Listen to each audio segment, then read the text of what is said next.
Okay, so on page 220 is where we'll start. So the first thing that we have here is section 13.1, which looks at solar radiation and the seasons.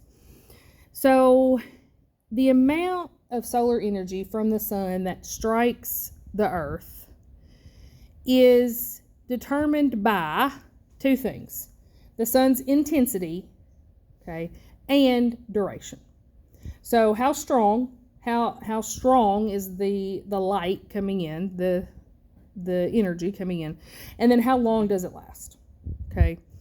So the intensity, the strength, is dependent upon the angle that the sun strikes the surface. So if you look at 13.1a, you've got a flashlight, and you have a flashlight beam that's straight down, vertical, versus one that is at an angle.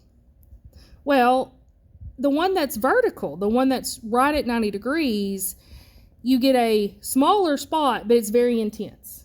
The amount of light that you'll see from that flashlight beam is very bright. But if you look at the one from the angle, the area that's being lit up is larger, but the intensity is not as strong.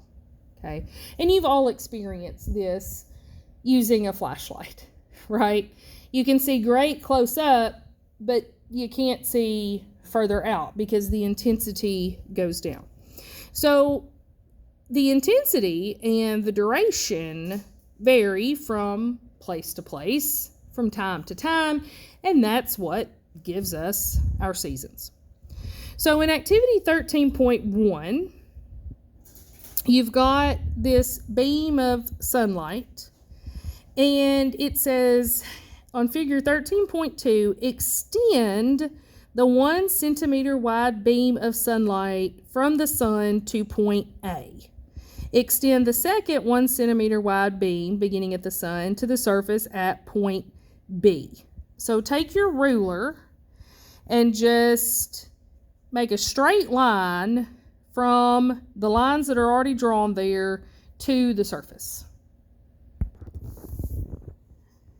Once you have your lines drawn, then look at the top of page 221.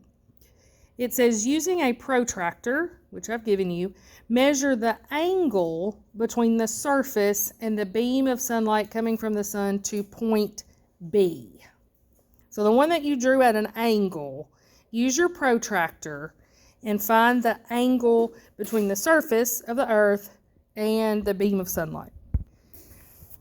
So we got about a 34-degree angle. Now, if you look at the other one, now we're not measuring that one, but if you look at the one to point A and you were to measure that, what angle is that?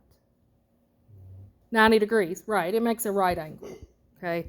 So it's like the flashlight beam, coming straight down. What are the lengths of the line segments on the surface covered by the sun beam at points A and B? Measure the length in millimeters. So you're going to measure the lines that you drew for number 1, measure those in millimeters. And millimeters, you look on the metric side, the millimeters are the little bitty lines. Okay.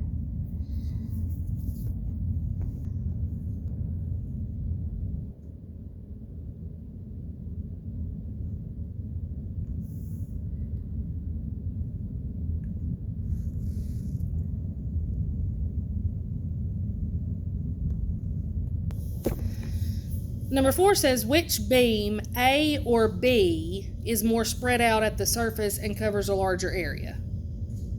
That would be B, okay? And then number 5 says, would more solar radiation be received by a square centimeter at point A or point B? Point A, because it's more concentrated, right? Because it's a direct angle. So you're going to have more solar radiation at A than you do at B, because B, the intensity is not going to be as much because it's coming in at an angle. So even though it covers more area, the intensity is not as strong. All right, so now if we look at figure 13.3 over on 221, it shows the amount of solar radiation at each segment, at each 30-degree segment of latitude. So we've got equator kind of going up to 90 degrees north latitude. This is with a metric ruler, accurately measure the total width in millimeters of incoming rays from point X to point Y. So so just measure from X to Y in millimeters. Everybody find X and Y? Okay. And what do you get in millimeters between X and Y? –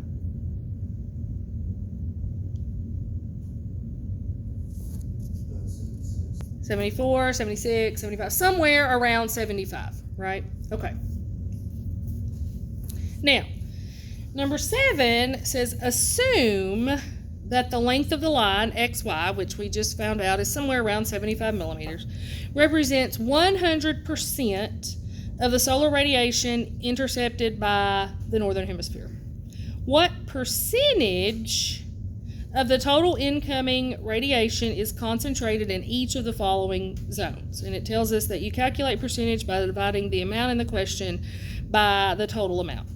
So what we have to do now, so we measured all the way from X to Y. So now it wants us to measure 0 to 30, 30 to 60, and 60 to 90.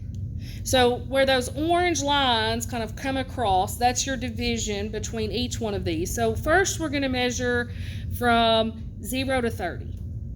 So basically from point Y up to the orange line at 30 degrees north.